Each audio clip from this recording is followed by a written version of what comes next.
Hey everyone! Ready to dive deep into the world of The Mummy? Released on May 7, 1999, this film has sparked endless discussions, and today, we're uncovering every thrilling detail. If you enjoy this deep dive, don't forget to hit that like button. It really helps us grow. And for more incredible movie explorations and hidden gems, subscribe to the channel. Now, let's unravel the magic behind this cinematic masterpiece. The desert sun burns over the endless dunes of Egypt, where myth intertwines with memory and every grain of sand carries the echo of ancient secrets. This isn't just the setting of a film. It's the opening gate to a story that blurs the line between legend and adventure, horror and humor. The Mummy, directed by Stephen Sommers and released in the summer of 1999, is more than a nostalgic treasure. It's a cinematic event that reshaped how audiences experienced genre films. At a time when Hollywood was saturated with disaster flicks and dark sci-fi tales, this movie brought something old and something bold, an homage to the golden age of adventure storytelling fused with the flair of modern blockbuster spectacle. The result? A pulse-pounding, witty, visually spectacular ride that has continued to capture the hearts of viewers for over 2 decades. From the first frame, the film invites us into a time long past, weaving a backstory steeped in forbidden love, betrayal, and the wrath of gods. Ancient Egypt is more than just an aesthetic backdrop here. It is a character in its own right, full of life, mystique, and buried curses. We meet Imhotep, high priest of Pharaoh Seti I, who commits the ultimate taboo by falling in love with the pharaoh's mistress, Anck-su-namun. Their love, intense and doomed, sets off a chain of events that ends with Imhotep being mummified alive, cursed for eternity in a horrific ritual meant never to be undone. It's the kind of myth that grabs you by the collar and refuses to let go, even as the sands of time shift and we're hurled forward to 1926, where the real adventure begins. Enter Rick O'Connell, played by Brendan Fraser in what would become one of his most beloved roles. Rick isn't your polished hero. He's rough around the edges, oozing with charm, sarcasm, and a reckless energy that makes him feel instantly real.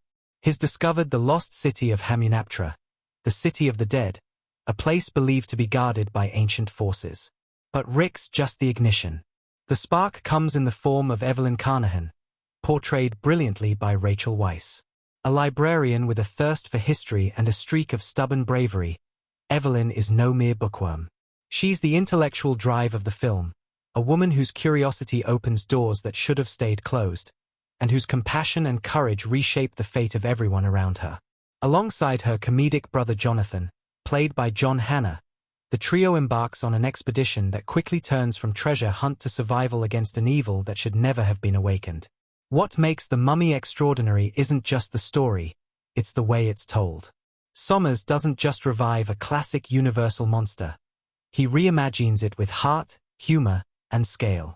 The movie balances horror with hilarity, action with awe, romance with ruin. One moment, you're holding your breath as ancient plagues rain down upon Cairo, and the next, you're laughing as Jonathan fumbles with ancient scrolls he can barely read.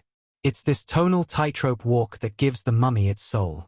And at the center of it all is the mummy himself, Imhotep, played with quiet menace and tragic depth by Arnold Vosloo. He's not a lumbering monster. He's a being torn from love, clawing his way back through black magic and vengeance, consuming the souls of the living to restore himself. His presence haunts every corner of the film, a symbol of obsession that transcends death. Visually, the movie was a marvel of its time. While CGI was still growing in the late 90s, The Mummy pushed boundaries with ambitious digital effects that turned sand into storms and skeletons into warriors. The sequence where Imhotep's face forms within a sweeping sand wave, chasing Rick and Evelyn across the desert, remains etched in cinematic memory. But it wasn't all computers. The film was shot across exotic Moroccan landscapes and massive practical sets that brought ancient temples to life with staggering detail. There's a tangibility to every stone, every torchlit hallway, that grounds the fantasy in something you can almost touch. The costume design evokes the rugged glamour of 1920s explorers and the ornate elegance of pharaonic royalty, creating a rich visual language that enhances the timeless feel of the story. And then there's the music. Jerry Goldsmith's lush, sweeping score doesn't just accompany the film, it elevates it. It surges during escapes, whispers during moments of dread, and soars in scenes of triumph and romance. Every note pulls us deeper into the story, making us feel the urgency of the danger and the magic of the moment. It's a soundtrack that lingers long after the final credits roll, a sonic echo of a world both long lost and wonderfully alive.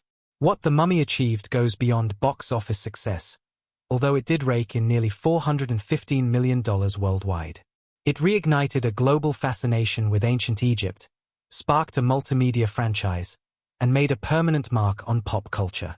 Halloween costumes, video games, theme park attractions, even decades later, the imagery and characters of The Mummy remain instantly recognizable. Brendan Fraser became a household name, beloved not just for his action chops but for the humanity he brought to a larger-than-life role. Rachel Weisz, meanwhile, became an icon of strength and intellect, reshaping how female leads could exist in action films. But perhaps the most magical thing about The Mummy is how it made audiences feel. Watching it wasn't just a movie night, it was an adventure. It tapped into that primal love of discovery, that desire to unearth something incredible beneath layers of dust and danger. It gave us moments of breathless excitement and sudden laughter. It invited us to believe in curses and heroes, in ancient destinies and the kind of love that defies centuries.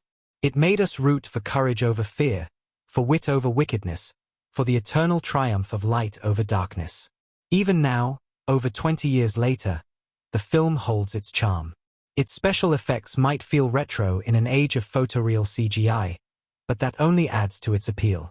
It reminds us of a time when movies were built on imagination and heart, when every cracked tablet and ancient incantation hinted at something greater. And the cast? Their chemistry remains unmatched. There's a genuine spark between Fraser and Weisz, a blend of banter and belief that makes their relationship feel earned and enduring. Jonathan's antics still land, Imhotep's menace still chills, and Rick's one-liners still hit like a whip crack across the tomb walls. The film doesn't pretend to be something it's not. It's not trying to be gritty or grim. It's fun. Unapologetically so. But beneath the jokes and jaw-dropping visuals lies a story about loss, redemption, and the very human urge to hold on to what we love, no matter the cost. It's that emotional core that elevates The Mummy from a genre flick to a lasting legacy. That's why people keep coming back to it, not just for the thrills, but for the heart. So whether you're revisiting it for the 10th time or unearthing it for the first, The Mummy offers more than nostalgia. It offers wonder. It's the kind of film that reminds you why you fell in love with movies in the first place. Because they can transport, transform, and leave you just a little more enchanted than before. As long as the sands still shift and the stars still shine over desert ruins, The Mummy will endure, whispering its tale to anyone brave enough to dig deep and listen. The desert holds its breath, and the winds whisper secrets older than any civilization. Long before bullets fly or relics gleam under torchlight, The Mummy begins with a love so forbidden it could fracture the heavens. In the golden glow of ancient Thebes, the high priest Imhotep defies the gods themselves for Anck-Su-Namun, the mistress of Pharaoh Seti I. Their passion ignites an irreversible act of treason and blood. When their affair is discovered, Anck-Su-Namun sacrifices herself, trusting Imhotep to resurrect her soul. But as he attempts the unholy ritual, he's captured by the pharaoh's guards. And thus, Imhotep suffers the worst fate imaginable. Mummified alive in a ceremony known as the Homdai, buried with flesh-eating scarabs and cursed for eternity. His screams echo into the sands, a haunting prelude to the chaos yet to come. Centuries later, the legend lies buried beneath the endless dunes of Hamunaptra, the city of the dead. A place feared even by those who thrive in the harshness of the desert. But war has a way of dragging men into places they don't belong.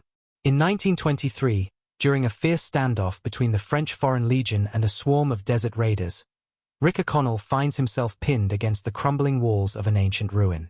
As gunfire roars and comrades fall, Rick stumbles upon something even deadlier. A presence that moves the sands, that growls with a voice no man can speak. The raiders flee in terror. Rick survives. But Hamunaptra, disturbed once again, has taken note of his existence. 3 years pass. In Cairo, the world is quieter, if only on the surface. There, we meet Evelyn, a dedicated librarian whose passion for Egyptology is matched only by her unshakable curiosity. She's introduced amidst a comedic disaster, toppling a library's worth of shelves like dominoes. Yet behind the mishap is a sharp mind and a brave heart. Evelyn doesn't want fame, she wants knowledge. But knowledge can be dangerous. Her brother, Jonathan, a charming rogue with a flair for trouble, brings her a trinket he acquired from a recent pickpocketing adventure. A curious artifact and a mysterious map that seem to point the way to Hamunaptra. Evelyn is intrigued, Jonathan is clueless, and the map seems to be their ticket to history. But the map is more than it appears, and unlocking its secrets demands more than dusty books. Their search leads them to a rotting prison cell, where Rick O'Connell awaits execution. His unshaven, beaten down, and utterly unfazed by the gallows looming in his near future. He's the only man alive who's been to Hamunaptra and returned. Evelyn makes a bargain with the prison warden to free him, and just like that, the trio becomes a team. They have no idea what lies ahead, only that the desert is calling, and the past is not as buried as they hope. Aboard a steamboat cutting through the Nile, they set off toward destiny, joined by a host of treasure hunters with guns, greed, and little respect for caution. Among them is a rival American expedition led by Benny Gabba, Rick's former comrade who now slithers between cowardice and opportunism.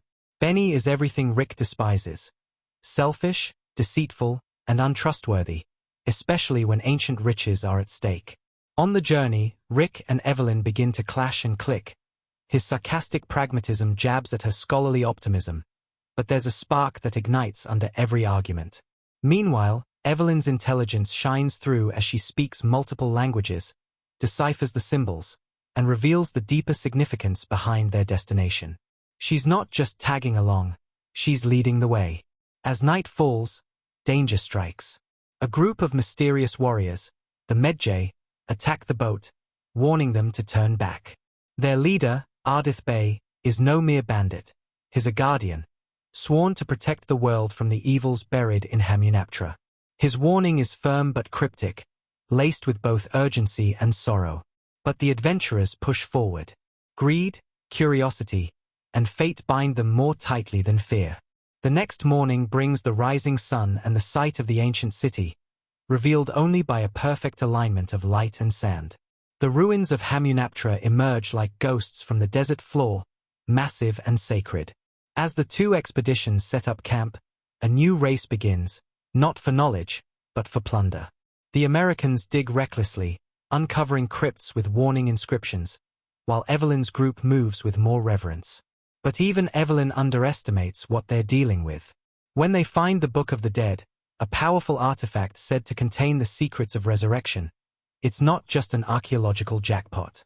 It's the key to something far more dangerous. Evelyn's curiosity gets the better of her.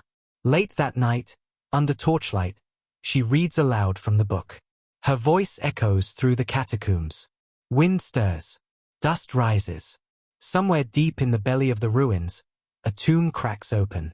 Imhotep, long dormant, begins to awaken. The curse has been triggered. The Homdai has been undone. And now, the mummy walks once more. At first, the threat is subtle. A shadow here. A whisper there. One by one, members of the American expedition begin to vanish or fall victim to horrific fates. Their bodies desiccated, their life essence stolen. Imhotep isn't just back. He's consuming the living to regenerate his decayed form. Scarabs pour from cracks in the walls, swarming and devouring. Locusts darken the skies. Water turns to blood. Every plague of Egypt descends upon the intruders. What was once myth now becomes a reality none of them can deny. Rick, once skeptical, now becomes the protector. Evelyn, racked with guilt but driven by courage, refuses to flee. Together with Jonathan and Ardith Bey, who reappears to guide and aid, they must face a force that transcends death, logic, and time. But the key to Imhotep's power is not just the Book of the Dead. It is Evelyn. For in her, Imhotep sees Anxunamun, or at least a vessel through which he can bring her back. His obsession begins anew, and Evelyn becomes both target and tether. She is the thread that binds past and present, love and doom. As the mummy grows stronger, His eyes glow with ancient rage. His priests rise from the sands, rotting husks devoted even in undeath. He begins to command the desert itself. The team must escape Hamunaptra with their lives, the book, and the secret of how to destroy him. But the city isn't ready to let them go. Tunnels collapse. Walls shift. The sand swallows all. Back in Cairo, the city begins to fall under Imhotep's shadow. Statues weep. The dead walk. And the sky burns with unnatural storms. Rick, Evelyn, and Jonathan must uncover the mysteries of the Book of Amun-Ra, the golden counterpart to the Book of the Dead, said to contain the power to defeat the undead. But it's hidden somewhere within Hamunaptra, guarded and forgotten. And time is running out. By the end of the first half, alliances are tested, ancient forces are unleashed, and every character has been reshaped by what they've encountered. Rick has evolved from a drifting mercenary to a reluctant hero. Evelyn's passion for the past now carries the burden of the present. Jonathan's comic relief masks real courage. And Imhotep? He's no longer a tale told in whispers. He's a reality that threatens to reshape the world with every breath he regains. The story has only begun, but the stakes are already climbing toward the divine.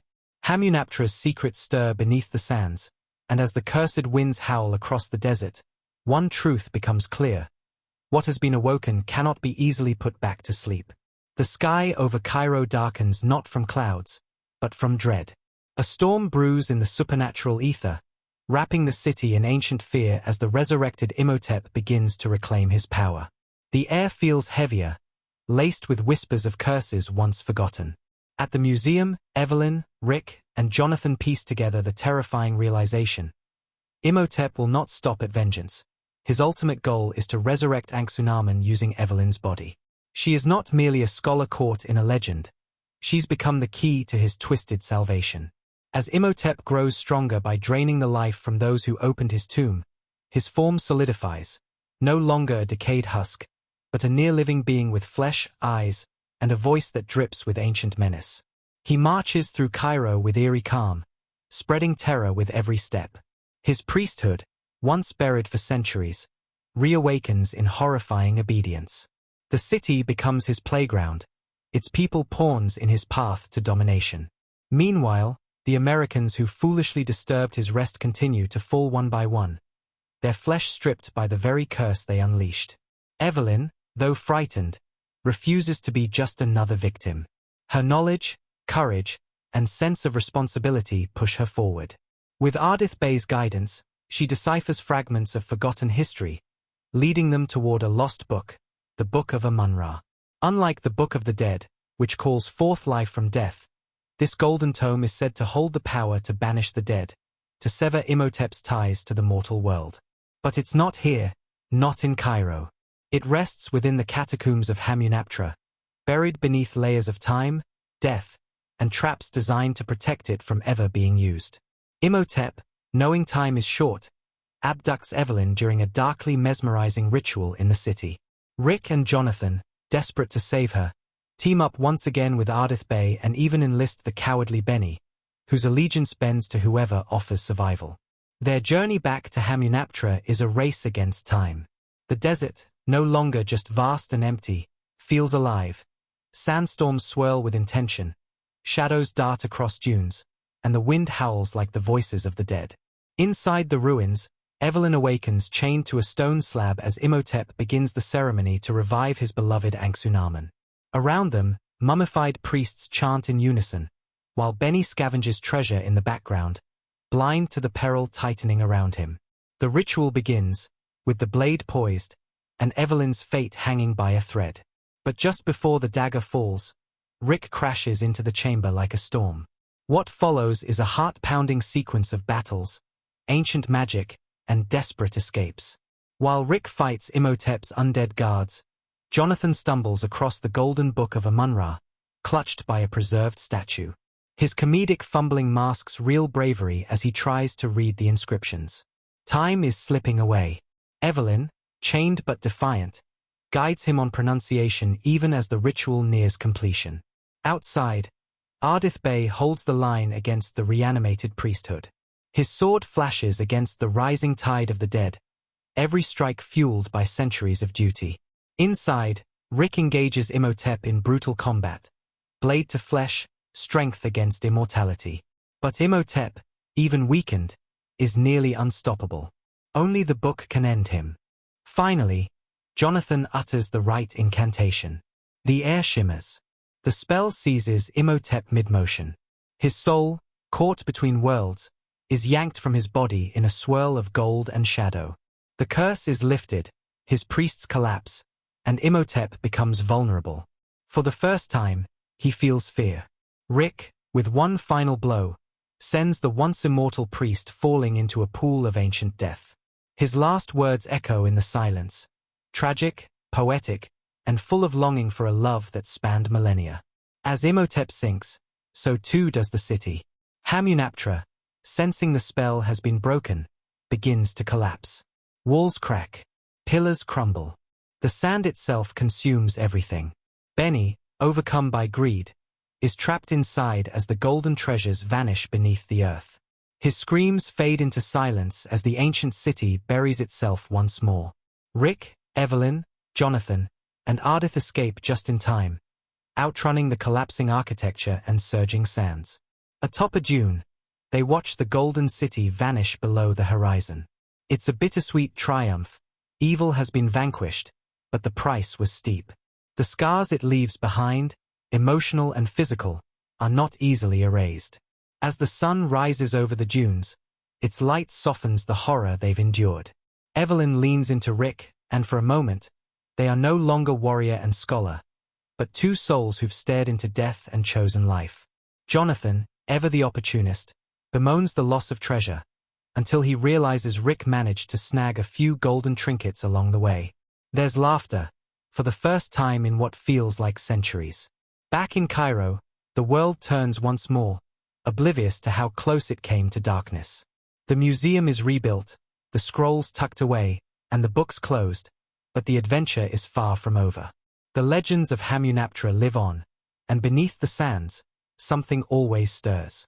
Because in The Mummy, death is never truly the end. It's just the beginning of another tale waiting to be unearthed. From the very moment he steps into frame, Rick O'Connell radiates the kind of rugged charm and reluctant heroism that makes you believe in legends. A former soldier turned adventurer, Rick doesn't seek greatness, he stumbles into it. When we meet him, he's facing death in a remote prison, but there's a spark behind his defiant smirk, a quiet courage masked by sarcasm and dust-covered bravado. He's not just a man with a gun, he's a man with a past, and perhaps, deep down, a hope that there's still something good worth fighting for. Brendan Fraser doesn't just play Rick, he inhabits him with a perfect blend of Indiana Jones swagger and subtle vulnerability. It's in the way he holds his weapon like it's an extension of his body, and the way his eyes soften every time Evelyn speaks. Fraser turns what could have been a stock action hero into a flesh-and-blood legend, capable of fierce loyalty, sly humor, and unexpected tenderness. Evelyn Carnahan, in contrast, enters the story with books in her arms and a mind ablaze with wonder. At first glance, she's the clumsy librarian stereotype, but almost immediately, it's clear she's so much more. Her intellect isn't just encyclopedic, it's passionate. She reveres history not as dusty trivia, but as a living thread that binds the present to the past. Rachel Weisz brings Evelyn to life with an infectious blend of wide-eyed excitement and fierce determination. Her arc is one of the most rewarding transformations in the film. She starts off timid, fumbling, underestimated. But as the horrors of Hamunaptra unfold, Evelyn rises, not in sudden bursts, but in steady, believable growth. Her courage doesn't come from a gun or brute strength. It comes from her mind, her heart, and a relentless desire to understand, to protect, and eventually, to love. Together, Rick and Evelyn form the movie's beating heart. Their chemistry is electric, not because the script demands it, but because Fraser and Weisz spark with every glance, every banter-filled exchange. They challenge each other. Rick's cynicism melts under Evelyn's optimism, and Evelyn's scholarly detachment crumbles in the heat of Rick's raw humanity. Their love story unfolds not in candlelit confessions but in chaos, in ancient tombs, through deadly battles, while clinging to life with grit and wit. It's romance forged in fire, and it's unforgettable. Then there's Jonathan Carnahan, Evelyn's brother, the comic relief, the thief with a heart not entirely of gold, but certainly not of lead. He's opportunistic, lazy, and consistently one step behind. Yet there's something endearing about his cowardice. John Hannah's performance gives Jonathan a bumbling charisma that masks real depth. Beneath the jokes and drunken antics is a man who, despite everything, shows up when it counts. He doesn't want to be the hero, but he tags along anyway, always armed with a clever quip and just enough courage to make it to the next scene. His loyalty to Evelyn anchors him, and while he never becomes fearless, he becomes something better, reliable in his own chaotic way. Opposing them is the towering shadow of Imhotep. Unlike typical villains, Imhotep is driven not by power or greed, but by love twisted into obsession. Thousands of years ago, he defied gods and kings to be with Anxunamun, and the punishment for that love was eternal torment. Now, reborn through blood and ritual, he returns not merely to wreak havoc, but to complete what was taken from him. Arnold Vosloo's portrayal is haunting. He doesn't need to shout to be terrifying. His stillness, his unwavering focus, his ancient grief, all of it creates a villain who is both monstrous and tragic. His eyes betray centuries of agony, and in his silence lies a storm of fury. What makes Imhotep unforgettable is not just his curse or his powers, it's his humanity, long buried but never fully extinguished. And then there's Benny, a character so easy to hate, and yet impossible to ignore. He's a coward, a traitor, a scavenger of the worst kind. But he's also a survivor, slithering from danger to danger, always clinging to whoever seems to be winning. Kevin J. O'Connor delivers Benny with gleeful smarminess, turning every line into a slippery escape route. He's the embodiment of human greed, lacking conviction, always scheming. But even in his worst moments, there's a strange pathetic charm to him.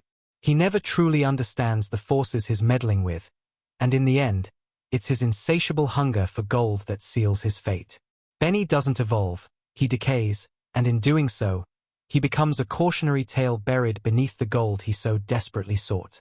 Ardith Bey, the Medjay warrior played with stoic grace by Oded Feyer, is the guardian of forgotten truths. He's the bridge between past and present, a man who carries centuries of duty on his shoulders. Ardith is not flashy. He doesn't seek credit. But his presence is magnetic, a calm in the chaos. His knowledge and unwavering sense of purpose anchor the group. Where Rick brings brawn and Evelyn brings brains, Ardith brings wisdom and soul. His voice carries weight not just because of what he says, but because of the quiet certainty behind it. He's a reminder that some battles are older than memory, and that some warriors fight not for glory, but to preserve the delicate balance between life and death. Even the lesser-seen characters add color and texture to the world. The group of Americans, cocky, greedy, and woefully unprepared, serve as a modern echo of ancient hubris.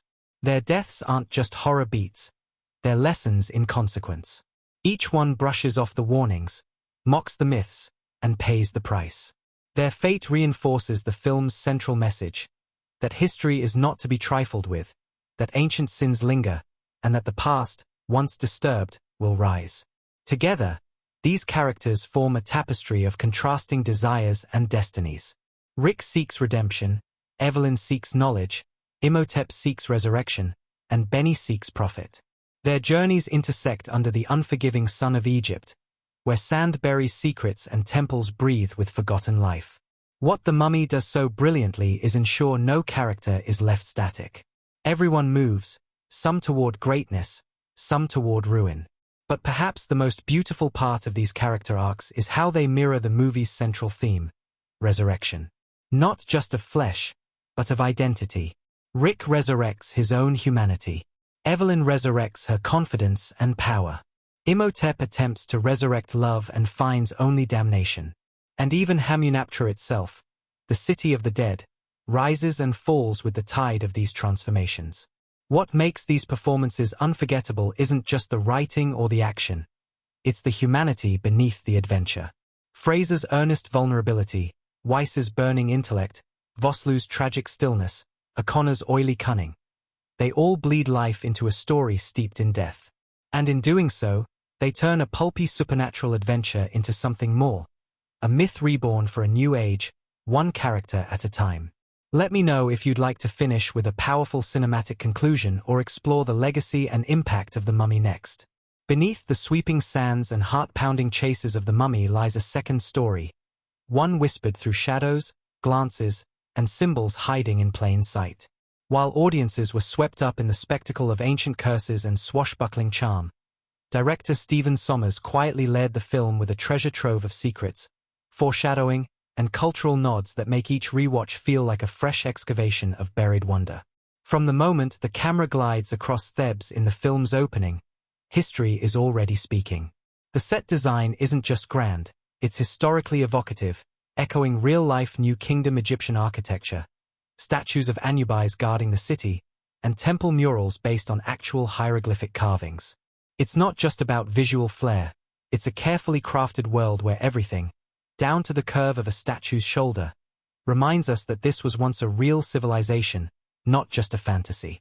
The golden sands, the haunting music laced with Middle Eastern motifs, the choice to start the story with love and betrayal rather than horror, all set the tone that this is more than a monster movie. It's a story of memory, a resurrection not just of people, but of culture.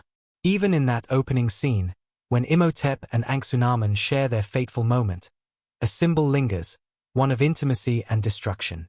The golden body paint covering her skin isn't just aesthetic. It's a mark of ownership, a sign that she belongs to the pharaoh. When Imhotep touches her, he literally smears the paint, leaving behind fingerprints, evidence, yes, but also metaphor. Their love, forbidden and flawed, leaves marks that echo through time. And the moment she stabs herself rather than be captured, she echoes an ancient mythological trope, the willing sacrifice, foreshadowing not only her rebirth but the bloody rituals to come. Jumping forward to 1923, we find Rick O'Connell standing before the crumbling gates of Hamunaptra, and the camera tilts ever so slightly to catch the curvature of the city's entrance. Two wings, one shattered. The symmetry is broken, and so is the world's understanding of the past. It's a visual metaphor, balance has been lost, and what lies ahead is not just danger, but restoration.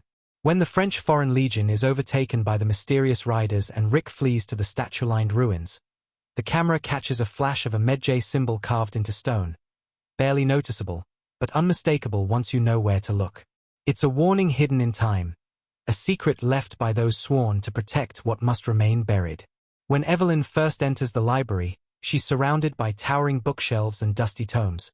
But pay attention to the layout of the room. The central column mirrors the design of a sarcophagus. She's literally surrounded by knowledge entombed in silence. And when she accidentally topples the bookshelves in a gloriously chaotic domino effect, it's not just comic relief, it's a moment of foreshadowing. She's about to do the same thing to the world's ancient knowledge. Awaken it, release it, and live with the consequences. The set design here whispers a subtle truth. Even a library can be a tomb if you're not ready for what you dig up. One of the most understated but brilliant details comes from the Book of the Dead itself. Its cover is a mirrored reflection of the Book of Amun-Ra, the sacred versus the cursed. When the two books are placed side by side later in the film, their covers reflect each other in near perfect opposition. Gold and black, life and death, creation and destruction. And inside, the inscriptions mirror ancient Egyptian spells, including fragments of actual texts from the Book of the Dead used by archaeologists. These aren't Hollywood inventions, they're fragments of real myth, sewn into the narrative like forgotten prayers. The scarabs, too, aren't just creepy-crawly thrills. These little beetles were sacred to ancient Egyptians, symbolizing rebirth and the rising sun. But in the Mummy, they're twisted into agents of death, tiny monsters that consume from within, mimicking the decay of history left untended. When they pour out of the walls in glittering rivers, it's not just a jump scare, it's symbolic revenge, a perversion of resurrection. And when they crawl under the skin, racing to the heart, they aren't just attacking. They're exposing what lies beneath, both literally and thematically. History, when misused, doesn't stay buried. It festers. Jonathan's map, supposedly burned in the jail scene, leaves behind enough charred clues to direct the group to Hamunaptra. But look closely, one of the burned corners contains the Eye of Horus, the symbol of protection and healing. Even in destruction, there's guidance.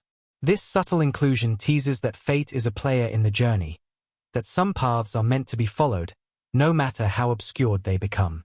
When Rick and the group arrive at Hamunaptra and begin their dig, the tension between the Americans and the Brits mirrors more than just greed. It's a reflection of colonial-era competition for Egyptian antiquities. The Americans, brash and dismissive, mock the legends and are swiftly punished. But Evelyn, who treats the tomb with reverence, is the one who awakens more than just a curse. She awakens understanding. There's a quiet justice in how the film distributes consequence and reward, offering subtle commentary on cultural exploitation and respect. The camera often lingers on eyes, especially Imhotep's. When he first begins to regenerate, we see him take a pair of fresh eyes from one of the Americans, but they're damaged. This is why Imhotep flinches in sunlight and why he wears sunglasses later. But it also serves a deeper narrative function. Imhotep is seeing the modern world through broken eyes. His perspective is flawed, clouded by vengeance and disorientation. It's an echo of the idea that ancient power doesn't belong in the modern world. It sees everything wrong, it interprets everything through pain. There are visual echoes scattered throughout the film that mirror one another. When Evelyn is nearly sacrificed near the climax, her pose mirrors Anxunamun's death scene from the opening. Arms raised, body arched, vulnerability exposed. The symmetry is no accident.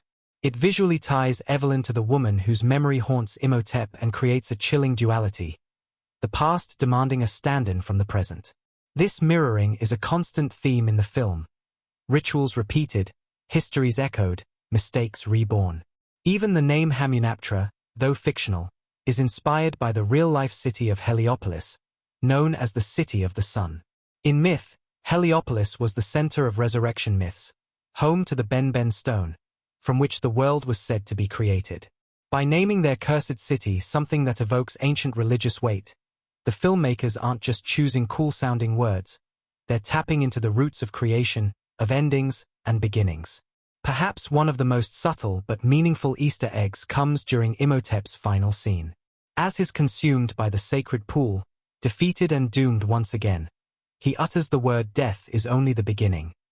It's the same phrase inscribed on the chest that held the Book of the Dead. It's not just a chilling one-liner, it's a reminder that this story, like history itself, never really ends. The past waits, not patiently, but persistently, for someone to open the wrong door, to read the wrong words aloud. Even the film's sound design is full of hidden magic. If you listen carefully during the resurrection sequences, the whispers aren't just gibberish, they're fragments of ancient Egyptian incantations, recreated phonetically by linguists. The film doesn't settle for Hollywood shorthand. It reaches back in time to give its monsters authentic voices, to speak in tongues that haven't echoed for millennia. It's storytelling that transcends the visual and seeps into the air around it. These hidden threads turn the mummy into something more than a spectacle. They make it a layered narrative, a puzzle box of myth, memory, and meaning. Every scarab, every flash of gold, every whisper in the dark carries with it a piece of the past, daring viewers to pay closer attention, to watch not just with wide eyes, but with open minds. And maybe that's the greatest treasure the film offers. Not just the promise of gold or ancient power, but the joy of discovery. The thrill of realizing that even in a movie filled with mummies and magic, the real story lies between the lines, in the details waiting quietly in the corners of each frame, like relics beneath the sand, waiting for someone curious enough to dig them up. Long before the dust settled over Hamunaptra and Brendan Fraser made dodging undead priests look easy, The Mummy was an ambitious risk teetering between disaster and destiny. Behind its high-stakes adventure and epic romance lies a production story that's as wild and unbelievable as the movie itself. A story filled with strange challenges, dangerous stunts, and decisions that would shape not only the film, but the careers of everyone involved. And speaking of rewrites, The Mummy was constantly evolving, even while shooting. Scenes were reworked overnight, dialogue changed on the fly, and actors often received new script pages minutes before takes. The desert set was so unpredictable that sandstorms would roll in and halt production for hours. During one such delay, Sommers and his team rewrote an entire chase sequence to better match the terrain, resulting in the chaotic, hilarious scene where Rick, Evelyn, and Jonathan outrun a collapsing temple. What wasn't planned? The explosion that sent real debris flying toward the crew. One piece even cracked a camera lens. They got the shot, but barely. The film's score, composed by Jerry Goldsmith, was also a triumph forged under pressure. Goldsmith had only weeks to create an epic, sweeping soundtrack that blended classical orchestration with exotic instruments. He drew inspiration from Lawrence of Arabia and old monster flicks, layering in Egyptian percussion and eerie choral motifs. But when test audiences responded so strongly to the score, Universal ordered additional music, just days before final delivery. Goldsmith scrambled to compose several new cues, working almost around the clock. The result was a soundtrack that didn't just complement the film, it elevated it to operatic grandeur. In the end, The Mummy defied every expectation. What began as a risky genre blend became one of the most beloved action adventures of its era. The cast bonded through adversity. The crew worked through danger. And somehow, despite all odds, a film that should have collapsed under its own ambition emerged as a box office triumph and cultural icon. But maybe that's the real magic of The Mummy. It wasn't just about reawakening ancient legends. It was about creating a legend of its own. A film that dared to bring back the spirit of classic Hollywood while embracing modern thrills. A production where every scarab, every explosion, and every last grain of sand was hard-earned. And though audiences were never meant to see the heat exhaustion, the near-deaths, the rewrites under candlelight, or the cobras hiding in shadows, those strange and unseen moments gave the film its soul. Just like Hamunaptra itself, The Mummy is full of hidden chambers and forgotten stories, each more fascinating than the last. There are films that entertain, and then there are films that stay with you, not just because of their spectacle or humor, but because somewhere beneath the action and explosions, they find a way to resonate. The Mummy is that kind of film. Beneath the sandstorms and tomb traps lies a story built on timeless emotions. Love, fear, redemption, and wonder. And as it unfolds, scene by scene, moment by moment, it delivers not just thrills, but echoes, emotional pulses that shape the film into something more than the sum of its genre parts. Few moments capture this synthesis better than the resurrection of Imhotep. The build-up is thick with dread. The tension is not just visual, though the flickering torchlight, swirling sand, and guttural whispers certainly help, but emotional. Here is a scene that, on its surface, is about bringing a monster back from the dead.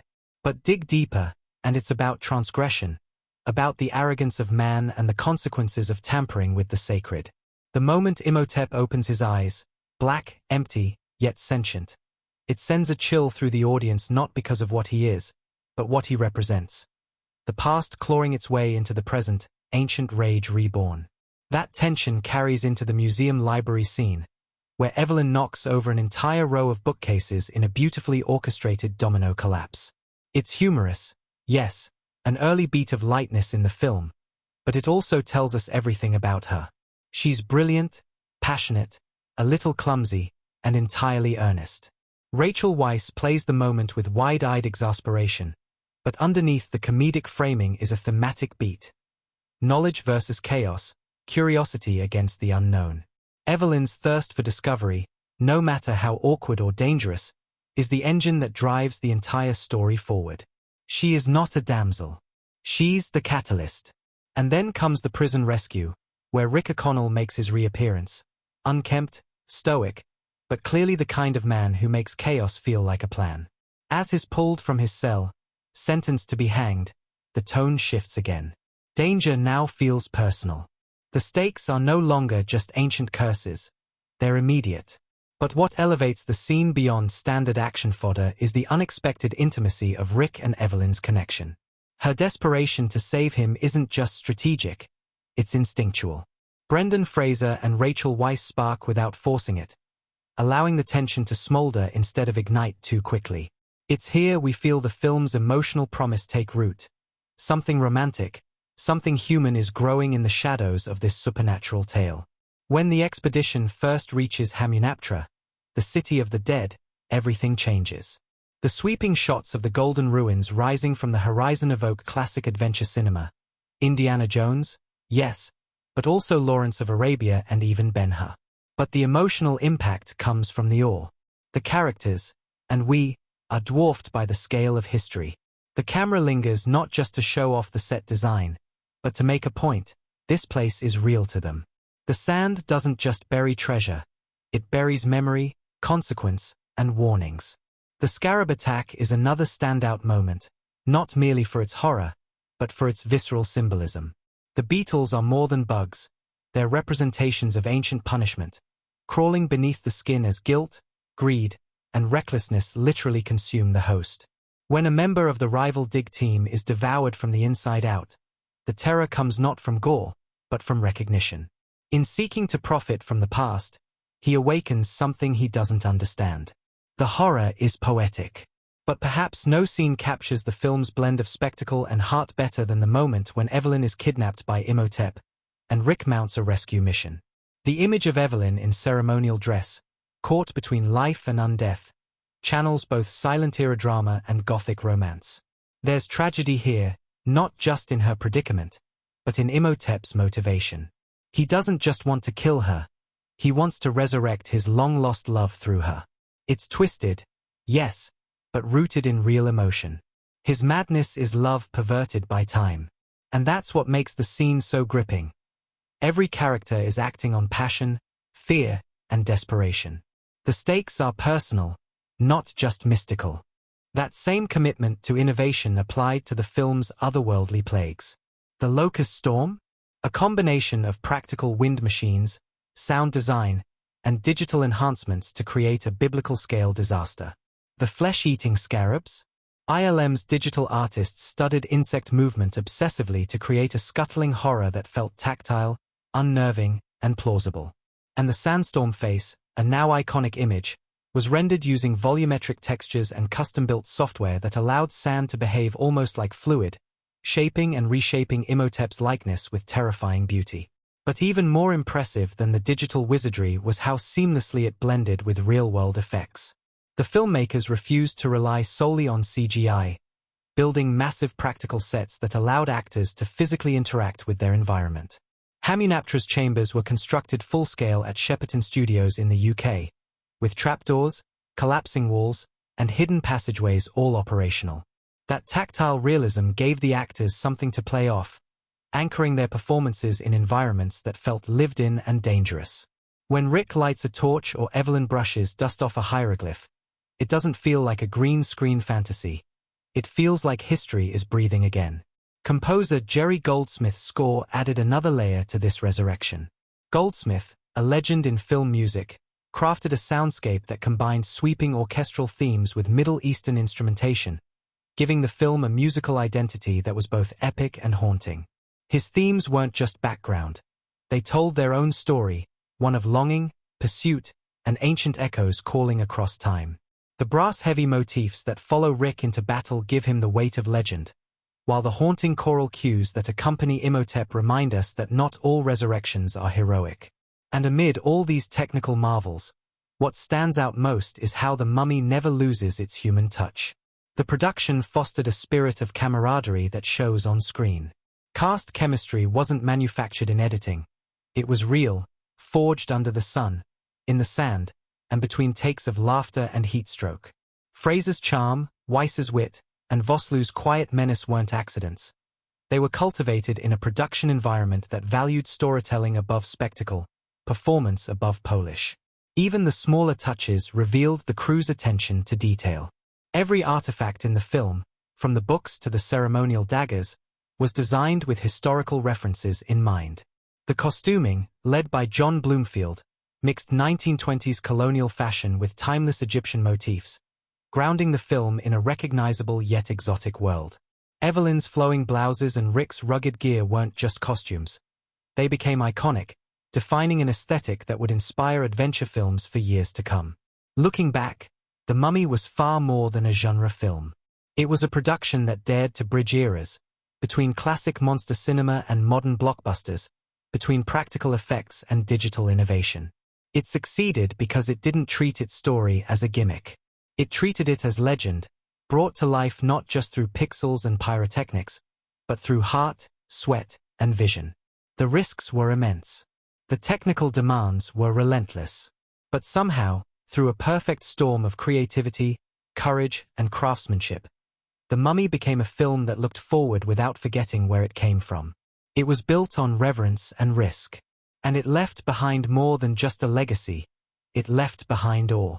At first glance, The Mummy, 1999, may seem like an exciting adventure wrapped in ancient curses, hidden treasures, and fearsome monsters. The explosive action, sharp humor, and visually stunning set pieces certainly grab the audience's attention. But as the story unfolds, it becomes clear that the film holds much more beneath the surface. The themes explored in the film, love, greed, mortality, and the eternal struggle between past and present, are more than just narrative devices.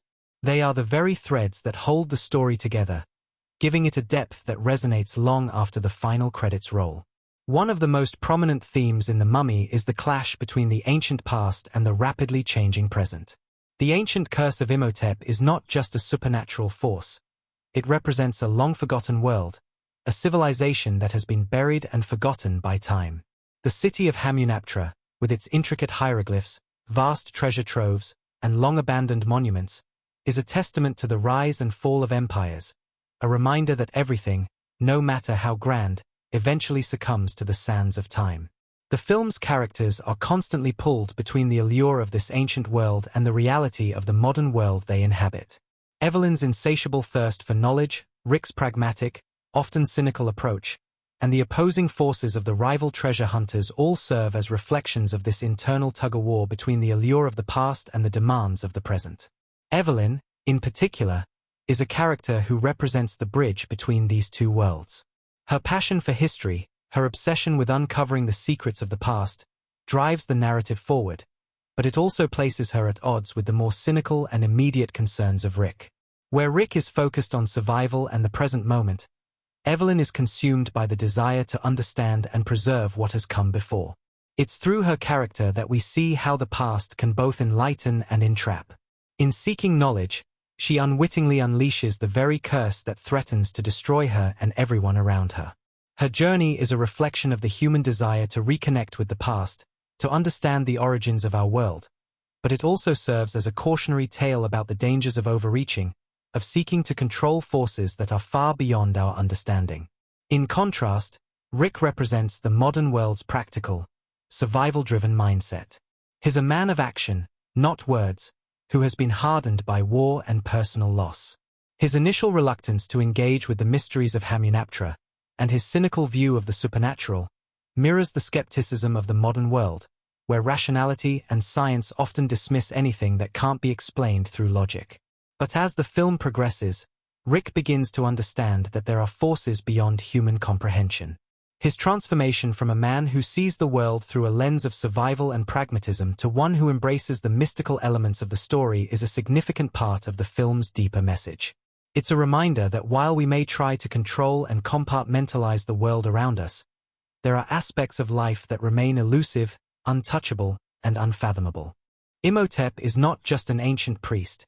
He is the embodiment of a forgotten age, a remnant of a time that should have remained buried. His curse is a physical manifestation of the dangers of tampering with things long buried by time.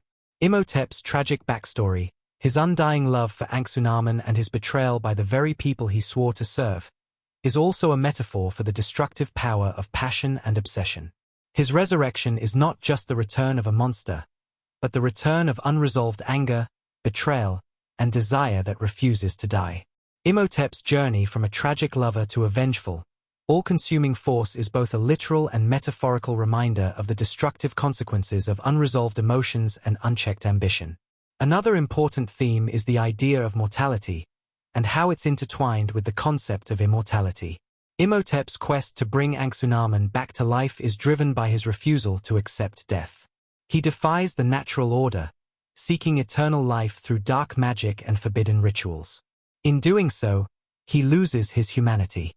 His monstrous form, decaying and slowly regenerating, symbolizes the price of immortality, a loss of self, of connection, and of meaning. The film suggests that the pursuit of immortality, whether through love, power, or greed, comes at a steep price. Imhotep's curse is not just a punishment for his transgressions, but a reflection of the consequences of refusing to accept the natural cycle of life and death.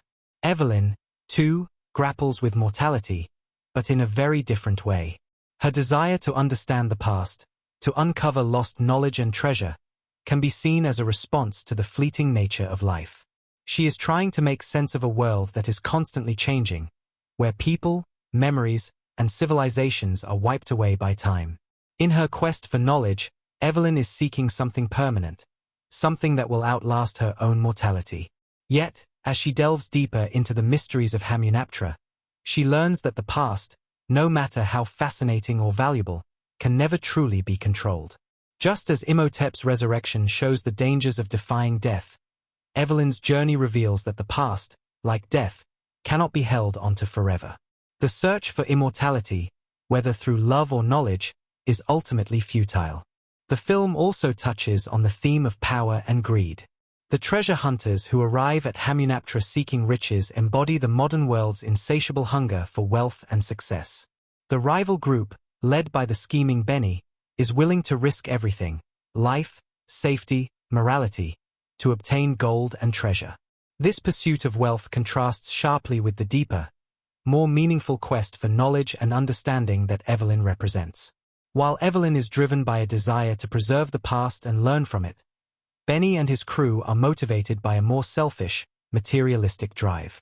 Their fate, sealed by their greed, serves as a cautionary tale about the dangers of placing wealth above all else.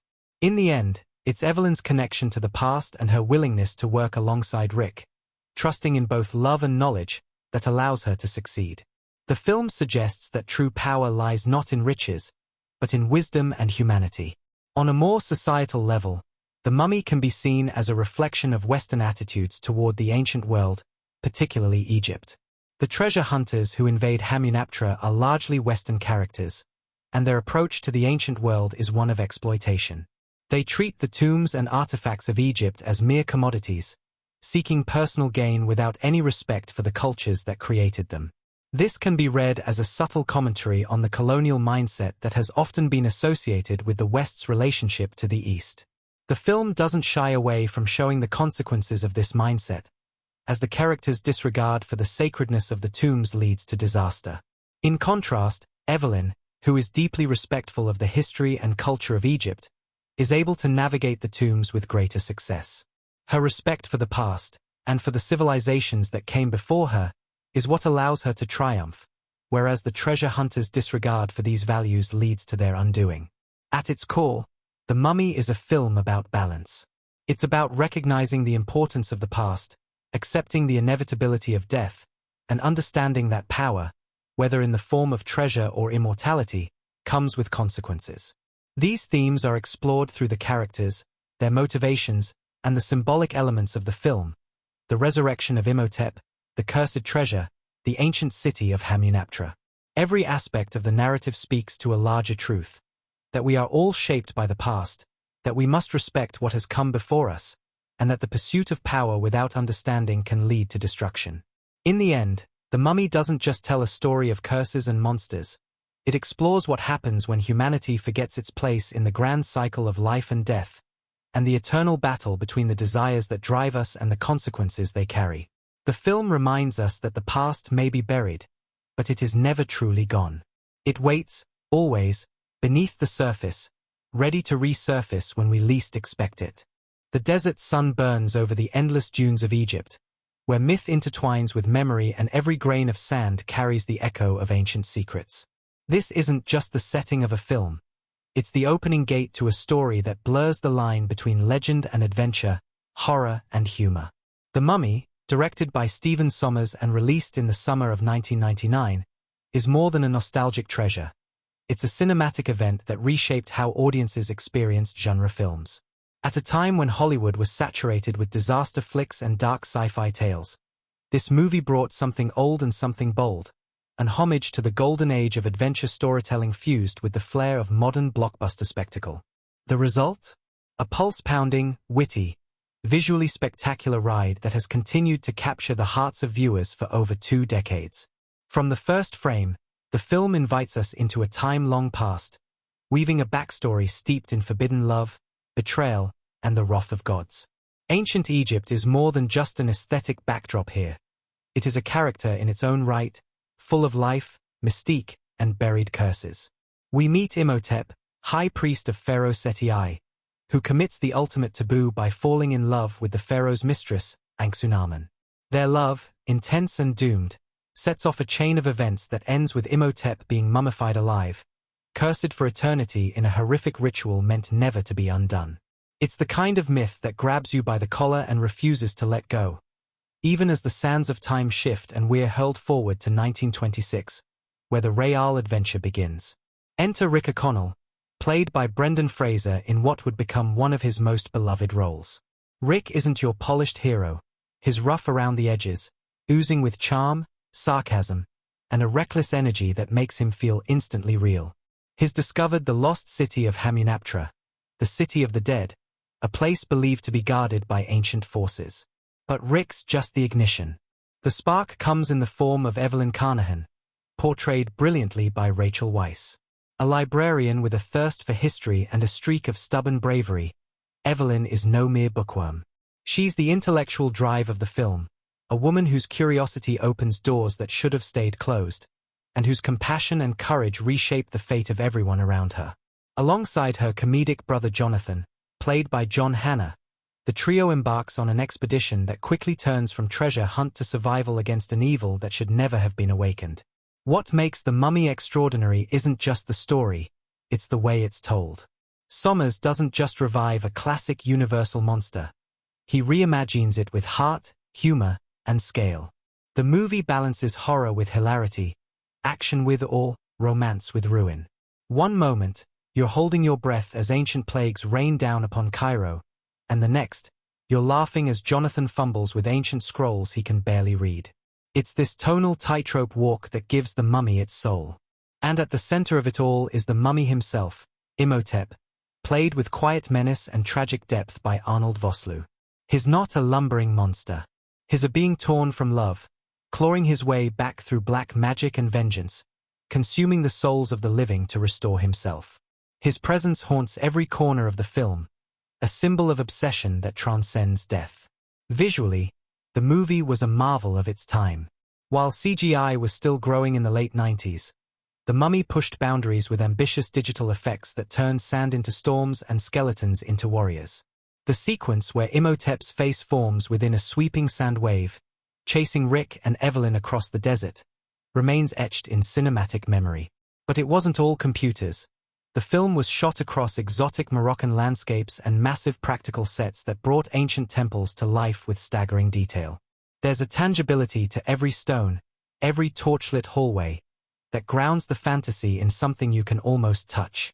The costume design evokes the rugged glamour of 1920s explorers and the ornate elegance of pharaonic royalty, creating a rich visual language that enhances the timeless feel of the story. And then there's the music.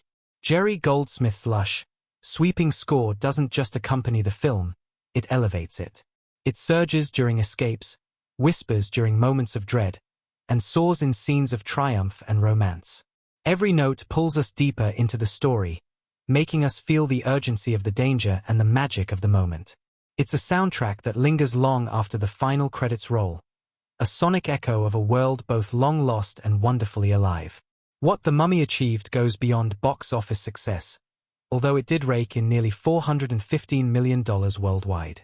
It reignited a global fascination with ancient Egypt, sparked a multimedia franchise, and made a permanent mark on pop culture. Halloween costumes, video games, theme park attractions, even decades later, the imagery and characters of The Mummy remain instantly recognizable. Brendan Fraser became a household name, beloved not just for his action chops but for the humanity he brought to a larger-than-life role. Rachel Weisz, meanwhile, became an icon of strength and intellect, reshaping how female leads could exist in action films. But perhaps the most magical thing about The Mummy is how it made audiences feel. Watching it wasn't just a movie night, it was an adventure. It tapped into that primal love of discovery, that desire to unearth something incredible beneath layers of dust and danger. It gave us moments of breathless excitement and sudden laughter. It invited us to believe in curses and heroes, in ancient destinies and the kind of love that defies centuries. It made us root for courage over fear, for wit over wickedness, for the eternal triumph of light over darkness.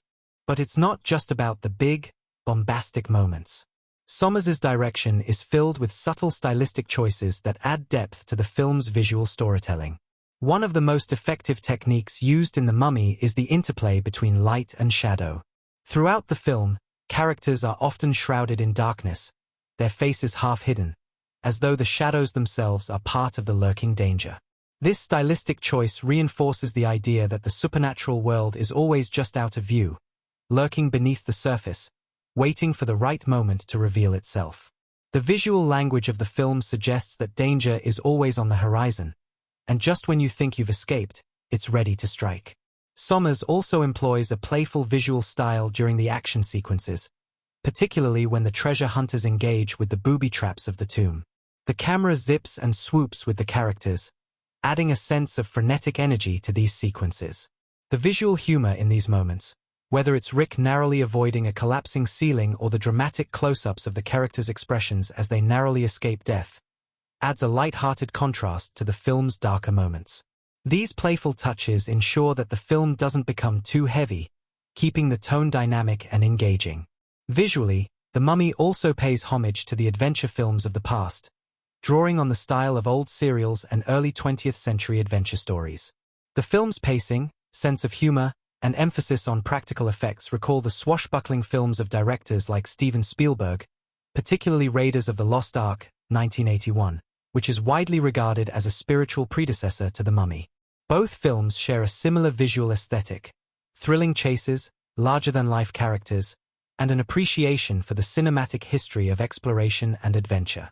The Mummy captures that same sense of wonder and excitement, blending it with modern filmmaking techniques to create a visual experience that feels both timeless and fresh. The fusion of modern and classic filmmaking techniques is a key part of what makes The Mummy so effective. The movie doesn't just rely on flashy visuals or thrilling action sequences. It uses those tools to enhance the characters' emotional journeys, to deepen the themes, and to keep the audience invested in the story. The visuals, sound design, and music are not separate elements.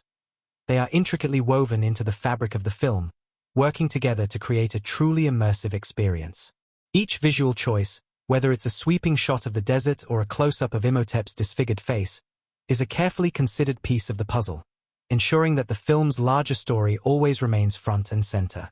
In the end, The Mummy, 1999, is a visual feast, a perfect blend of old-world adventure and modern filmmaking. The director's vision is brought to life through every shot, every sound, and every piece of music, all working in harmony to transport the audience into a world where the past comes to life, and ancient curses resurface with terrifying consequences. The film's seamless integration of visual storytelling techniques ensures that it remains a cinematic triumph, one that will be remembered for its ability to entertain, thrill, and, most importantly, make the audience feel. In The Mummy, 1999, the chemistry between the cast and their dynamic interactions on set were essential to the film's success, breathing life into the characters and shaping the tone of the story. From the very beginning, it was clear that director Stephen Sommers knew the importance of casting not just for talent but for the undeniable energy between the performers. The synergy between Brendan Fraser, Rachel Weisz, and the rest of the ensemble cast set the stage for a story brimming with humor, danger, and emotional depth. Their performances helped elevate what could have been just another action-adventure movie into a film that resonated with audiences in a lasting way. Brendan Fraser's portrayal of Rick O'Connell was a perfect blend of rugged heroism and comedic timing. His performance felt like a love letter to the adventurers of old, a character who had the physicality of an action star but also a sharp sense of humor and vulnerability that made him incredibly relatable. Fraser's natural charisma brought Rick to life in a way that felt grounded and human, even in the face of supernatural chaos. But it wasn't just Fraser's talent that shaped the character. His chemistry with Rachel Weisz, playing the brilliant and adventurous Evelyn, was the heart of the film. From their first meeting, the banter between Rick and Evelyn created a dynamic that felt organic and playful. It wasn't just the usual hero and damsel in distress trope. Instead, it was a partnership built on mutual respect, intellectual curiosity, and a shared sense of adventure. The chemistry between Fraser and Weisz was undeniably electric, and behind the scenes, it was clear that they had developed a real bond. Weisz, who had recently moved from the world of dramatic roles to action-adventure films, was initially nervous about the film's demands, but Fraser's laid-back, fun-loving attitude helped ease her into the physical aspects of the role. The pair shared numerous behind-the-scenes laughs, and that camaraderie translated seamlessly onto the screen. Their playful exchanges and undeniable chemistry became a crucial element of the film's success, giving the audience characters they genuinely cared about. But it's not just about the big, bombastic moments. Sommers's direction is filled with subtle stylistic choices that add depth to the film's visual storytelling. One of the most effective techniques used in The Mummy is the interplay between light and shadow. Throughout the film, characters are often shrouded in darkness, their faces half hidden, as though the shadows themselves are part of the lurking danger. This stylistic choice reinforces the idea that the supernatural world is always just out of view, lurking beneath the surface, waiting for the right moment to reveal itself. The visual language of the film suggests that danger is always on the horizon, and just when you think you've escaped, it's ready to strike. Sommers also employs a playful visual style during the action sequences, particularly when the treasure hunters engage with the booby traps of the tomb. The camera zips and swoops with the characters, adding a sense of frenetic energy to these sequences. The visual humor in these moments, whether it's Rick narrowly avoiding a collapsing ceiling or the dramatic close-ups of the characters' expressions as they narrowly escape death, adds a light-hearted contrast to the film's darker moments. These playful touches ensure that the film doesn't become too heavy, keeping the tone dynamic and engaging. Visually, The Mummy also pays homage to the adventure films of the past, drawing on the style of old serials and early 20th century adventure stories. The film's pacing, sense of humor, and emphasis on practical effects recall the swashbuckling films of directors like Steven Spielberg, particularly Raiders of the Lost Ark, 1981, which is widely regarded as a spiritual predecessor to The Mummy. Both films share a similar visual aesthetic, thrilling chases, larger-than-life characters, and an appreciation for the cinematic history of exploration and adventure. The Mummy captures that same sense of wonder and excitement, blending it with modern filmmaking techniques to create a visual experience that feels both timeless and fresh. The fusion of modern and classic filmmaking techniques is a key part of what makes The Mummy so effective. The movie doesn't just rely on flashy visuals or thrilling action sequences. It uses those tools to enhance the characters' emotional journeys, to deepen the themes, and to keep the audience invested in the story. The visuals, sound design, and music are not separate elements. They are intricately woven into the fabric of the film, working together to create a truly immersive experience. Each visual choice, whether it's a sweeping shot of the desert or a close-up of Imhotep's disfigured face, is a carefully considered piece of the puzzle, ensuring that the film's larger story always remains front and center. In the end, The Mummy, 1999, is a visual feast, a perfect blend of old-world adventure and modern filmmaking. The director's vision is brought to life through every shot, every sound, and every piece of music, all working in harmony to transport the audience into a world where the past comes to life, and ancient curses resurface with terrifying consequences. The film's seamless integration of visual storytelling techniques ensures that it remains a cinematic triumph, one that will be remembered for its ability to entertain, thrill, and, most importantly, make the audience feel. In The Mummy, 1999, the chemistry between the cast and their dynamic interactions on set were essential to the film's success, breathing life into the characters and shaping the tone of the story. From the very beginning, it was clear that director Stephen Sommers knew the importance of casting not just for talent but for the undeniable energy between the performers. The synergy between Brendan Fraser, Rachel Weisz, and the rest of the ensemble cast set the stage for a story brimming with humor, danger, and emotional depth. Their performances helped elevate what could have been just another action-adventure movie into a film that resonated with audiences in a lasting way. Brendan Fraser's portrayal of Rick O'Connell was a perfect blend of rugged heroism and comedic timing. His performance felt like a love letter to the adventurers of old, a character who had the physicality of an action star but also a sharp sense of humor and vulnerability that made him incredibly relatable. Fraser's natural charisma brought Rick to life in a way that felt grounded and human, even in the face of supernatural chaos. But it wasn't just Fraser's talent that shaped the character. His chemistry with Rachel Weisz, playing the brilliant and adventurous Evelyn Carnahan, was the heart of the film. From their first meeting, the banter between Rick and Evelyn created a dynamic that felt organic and playful. It wasn't just the usual hero and damsel in distress trope. Instead, it was a partnership built on mutual respect, intellectual curiosity, and a shared sense of adventure. The chemistry between Fraser and Weisz was undeniably electric, and behind the scenes, it was clear that they had developed a real bond. Weisz, who had recently moved from the world of dramatic roles to action-adventure films, was initially nervous about the film's demands, but Fraser's laid-back, fun-loving attitude helped ease her into the physical aspects of the role. The pair shared numerous behind-the-scenes laughs, and that camaraderie translated seamlessly onto the screen. Their playful exchanges and undeniable chemistry became a crucial element of the film's success, giving the audience characters they genuinely cared about. One of the most notable aspects of their dynamic was how it reflected the evolving relationship between Rick and Evelyn. At first, Rick is cynical, jaded by his past experiences, and reluctant to get involved, while Evelyn is driven by her academic pursuit of ancient history, somewhat naive but fiercely determined. As they navigate the dangers of Hamunaptra together, their evolving relationship adds an emotional layer to the film. Rick's slow burn from a gruff, solitary man to someone who deeply cares for Evelyn was perfectly mirrored in Fraser's subtle performance. Weisz's portrayal of Evelyn was equally compelling, with her intellect, bravery, and growing affection for Rick creating a layered character who balanced charm and strength. While the central romance was key, the ensemble cast around them also contributed to the film's success.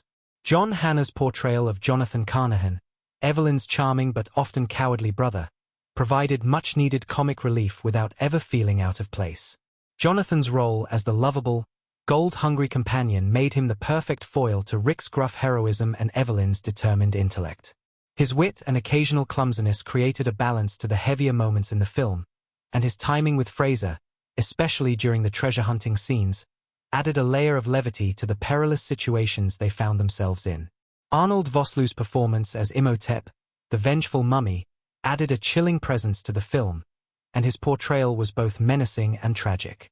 Though he was shrouded in makeup and prosthetics for much of his role, Vosloo's performance was still able to convey a depth of emotion, particularly when Imhotep's tragic past was revealed.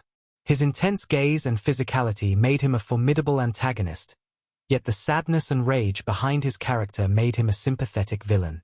The actor's ability to inject emotion into a character who had no lines for much of the film allowed Imhotep to be more than just a monster. He was a character with real motivations and tragic consequences. The set dynamics on The Mummy were just as important as the chemistry between the actors. The film's production was grueling, with much of the cast and crew working in harsh desert conditions that mirrored the story's setting. The outdoor scenes were shot in the hot Egyptian desert, and the actors had to endure the oppressive heat while wearing heavy costumes and performing physically demanding scenes. However, this hardship also fostered a sense of camaraderie on set, with the cast and crew forming close bonds over their shared experiences. Fraser, in particular, became a central figure in maintaining the mood on set, often cracking jokes and keeping the energy light-hearted, despite the challenges. His positive attitude helped keep spirits high, and his genuine affection for his co-stars shone through in the final product. Behind the scenes, there were also moments of improvisation that helped shape the characters and their interactions. Many of the best lines between Rick and Evelyn, especially in their early exchanges, were improvised by Fraser and Weisz. The director, Stephen Sommers, encouraged this organic approach, understanding that some of the most memorable moments would come from the actors themselves.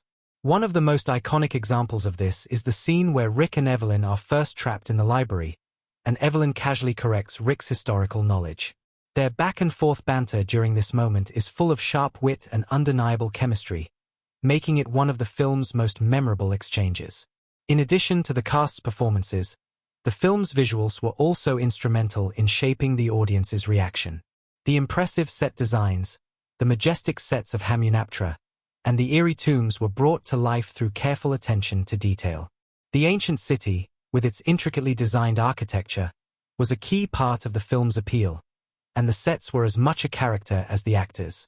The scale of the sets gave a sense of the grandeur and age of the civilization, making the supernatural events feel more potent, while also providing a sense of scale that made the characters feel small in comparison to the ancient curse they were dealing with. When The Mummy was released on May 7, 1999, it quickly became a cultural phenomenon. Audiences flocked to theaters to witness the thrilling blend of action, adventure, and supernatural horror, while critics praised the film for its engaging performances, impressive visual effects, and fast-paced narrative. The film's success was evident not only in its box office performance but also in the way it resonated with viewers long after its release. Fans were drawn to the characters, the setting, and the unique blend of humor and horror, and The Mummy became a classic example of 90s adventure filmmaking. The film's success also sparked a strong, long-lasting fan engagement. Fans of The Mummy have continued to discuss and celebrate the film for its ability to blend light-hearted fun with genuine thrills. The film's iconic imagery, like Imhotep's resurrection or the dusty streets of Hamunaptra, became symbols of adventure, and the movie's nostalgic appeal helped it maintain a dedicated fan base. For many, The Mummy became a gateway to the action-adventure genre, introducing them to a world of ancient mysteries, daring heroes, and epic tales. In the years that followed, the film spawned sequels, a theme park ride, and an enduring cultural legacy. The connection between the actors and the characters they played, particularly the relationship between Rick and Evelyn, became a hallmark of the film, and fans often revisited the movie, drawn back by the same chemistry that made it such an iconic experience. The success of The Mummy cemented its place in cinematic history, not just for its action or supernatural thrills, but for its ability to bring a sense of heart and humanity to the adventure genre. In the end, The Mummy, 1999, was more than just a blockbuster. It was a film that transcended its initial release, creating lasting memories for audiences and establishing a legacy that would be celebrated for years to come. The chemistry between the actors, the behind-the-scenes magic, and the audience's reactions all played an integral role in shaping the film's success, ensuring that The Mummy would be remembered not just as a thrilling adventure, but as a film that captured the imagination and hearts of viewers everywhere. Let me know when you'd like to move to the next section or need further tweaks. The Mummy, 1999, stands as a pivotal film that not only defined an era of action-adventure cinema but also influenced the genre in ways that resonate today. When the film was released, it was more than just an adrenaline-packed ride through ancient tombs. It was a bold blend of horror, humor, and heart, redefining what an adventure film could be. The legacy of The Mummy extends far beyond its box office success. It left an indelible mark on filmmaking, pop culture, and the very fabric of how we engage with supernatural adventures. At the time of its release, The Mummy revitalized the action-adventure genre. It harkened back to the grand adventure films of the 1930s and 40s, yet injected it with a modern sensibility that appealed to late 90s audiences. While many adventure films at the time had veered into overly serious territory, The Mummy struck a perfect balance between high stakes and humor. It was an adventure film that embraced its larger-than-life premise but was never afraid to laugh at itself. This playful tone became one of its defining features, and in many ways, it laid the groundwork for the type of action-adventure films that would follow, from Pirates of the Caribbean to the reboots of classic properties like Indiana Jones and even the Jumanji series. The film's ability to merge thrills with humor made it a blueprint for many adventure films to come. One of the most significant impacts The Mummy had was its influence on the way films integrated CGI and practical effects. The film's stunning visual effects were groundbreaking at the time. The resurrection of Imhotep, brought to life through a seamless blend of CGI and practical effects, was not only a spectacle but also a milestone in visual storytelling. For its time, the film set a new standard for what could be achieved with CGI, blending it with physical sets and creature effects to create a more immersive experience. This ability to balance digital technology with practical effects is something that many films in the years that followed have attempted to emulate. The legacy of The Mummy is especially visible in the way it bridged the gap between practical and digital, showing filmmakers that both could coexist to create more dynamic, believable visuals. Beyond its impact on filmmaking, The Mummy left an enduring mark on pop culture. The film's memorable moments and iconic imagery became embedded in the cultural consciousness. The image of Imhotep's eyes glowing in the darkness or the first sight of the cursed city of Hamunaptra became iconic symbols of 90s cinema. Phrases like "it's alive," and "that's one of the worst ideas I've ever heard," became part of the lexicon for fans who adored the movie's humor and suspense. The characters, especially Rick O'Connell and Evelyn, became enduring figures in pop culture. Rick's rugged heroism, combined with Evelyn's intellectual curiosity and bravery, inspired countless characters in future films, demonstrating the lasting appeal of their dynamic. The film's influence extended beyond just cinema. The success of The Mummy also spawned a franchise, which included sequels, an animated series, and even theme park attractions, solidifying its place as a cultural phenomenon. Fans of the movie eagerly embraced the expanding universe, leading to a revitalization of interest in Egyptian mythology and ancient civilizations. The film brought the ancient world to life in a way that had not been seen in decades, and its impact was felt in the resurgence of interest in both archaeological exploration and supernatural lore. The Mummy became an adventure that transcended generations, with younger viewers discovering it on television or streaming platforms, while older generations revisited it with fond nostalgia. The film's critical reception was also noteworthy. While not universally acclaimed by critics, The Mummy gained recognition for its thrilling pace, spectacular visuals, and the chemistry between its leads. Audiences, however, were enthusiastic. The film grossed over $400 million worldwide, proving that the blend of horror, action, and comedy had a massive appeal. More than just a box office hit, it became a cultural touchstone for fans, many of whom still regard it as one of the definitive adventure films of its era. The film also won several awards, including the Academy Award for Best Visual Effects, a testament to the groundbreaking work that was done to bring the supernatural to life on screen. The film's combination of practical effects, cutting-edge CGI, and dramatic set pieces helped shape the look and feel of blockbuster films to come.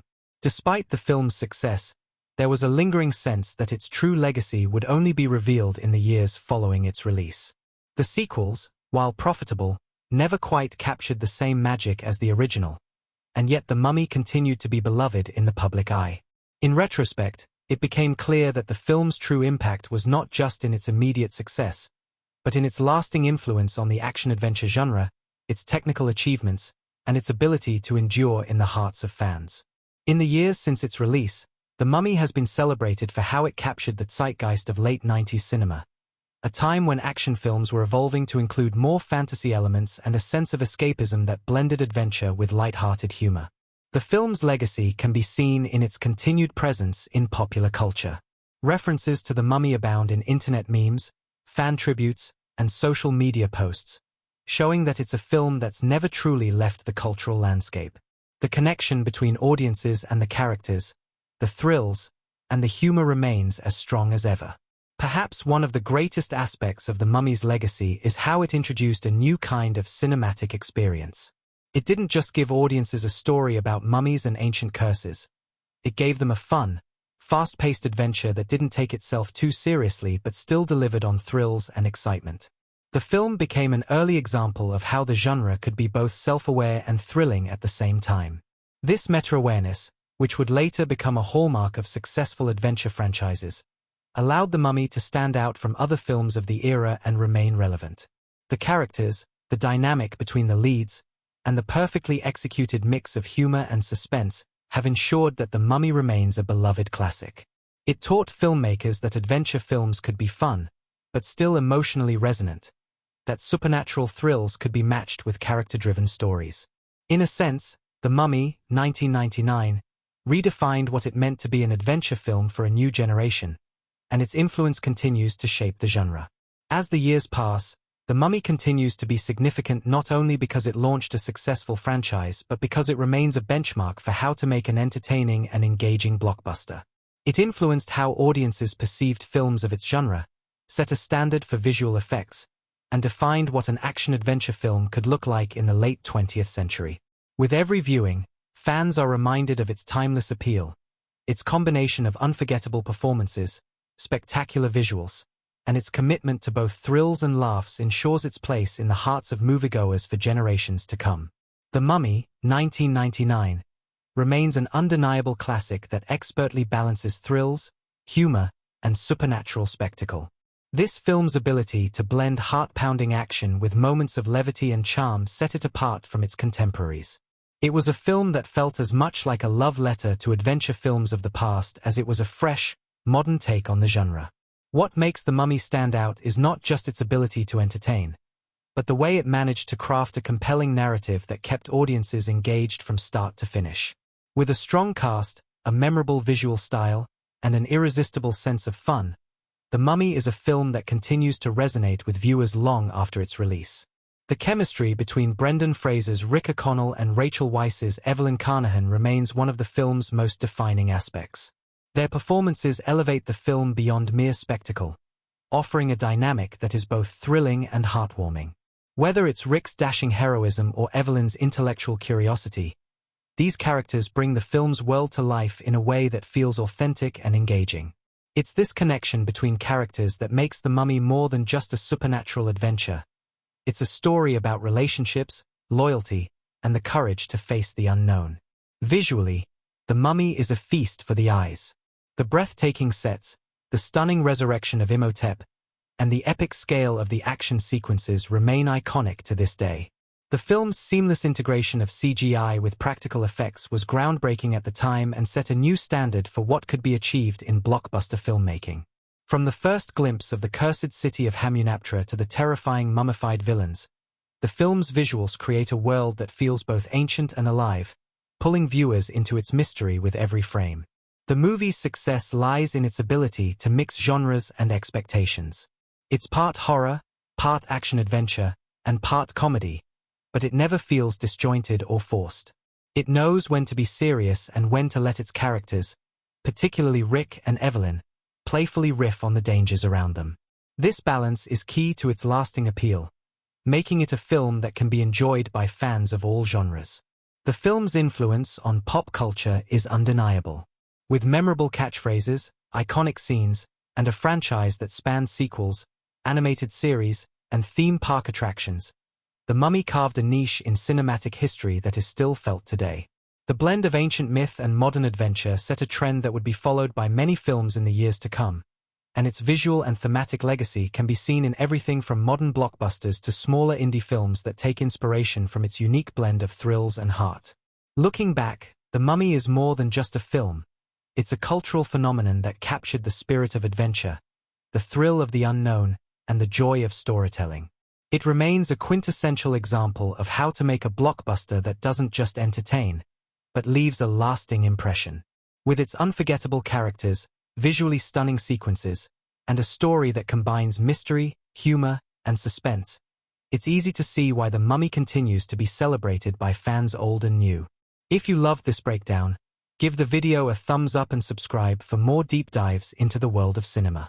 Let's keep exploring movies together.